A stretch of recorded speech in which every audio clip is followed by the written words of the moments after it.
Agargaon passport অফিসে দালাল বিরোধী বিশেষ অভিযান পরিচালনা করে চক্রের ১৪ জনকে আটক করেছে র্যাব। বুধবার বেলা ১১টার দিকে দালালদের দৌরাত্ম্য ঠেকাতে র্যাব ২ এর নেতৃত্বে পরিচালিত হয়েছে মোবাইল কোর্টের অভিযান। এ সময় হাতে নাতে ১৪ জনকে আটক করা হয়। এদের মধ্যে ৬ জনকে ৫ দিন করে বিনাশ্রম কারাদণ্ড এবং ৩ জনকে প্রাথমিক জিজ্ঞাসাবাদ শেষে অব্যাহতি দেওয়া হয়।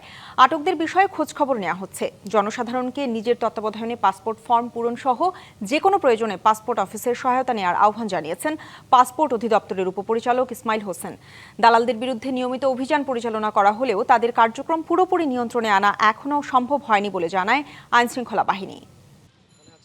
দালালদের দৌরাত্ম্য প্রতিরোধে মূলত অভিযানটি পরিচালিত হয়। সেই প্রেক্ষিতে আমরা প্রায় ১৪ জনকে আমরা এখানে আটক করা হয় এবং তাদের মধ্য থেকে দোষ স্বীকারোক্তির ভিত্তিতে আমরা ৬ জনকে ৫ দিন করে বিনাশ্রম কারাদণ্ডে দণ্ডিত করি। প্রথমে বলে ২০০ বা ৩০০ টাকা ফর্ম পূরণ করে দিব, এরপর বলে ভিতরে বিশাল লাইন, আপনার দাঁড়া থাকতে হবে, যদি আমার মাধ্যমে পূরণ করার ফর্মটা তাড়াতাড়ি হবে।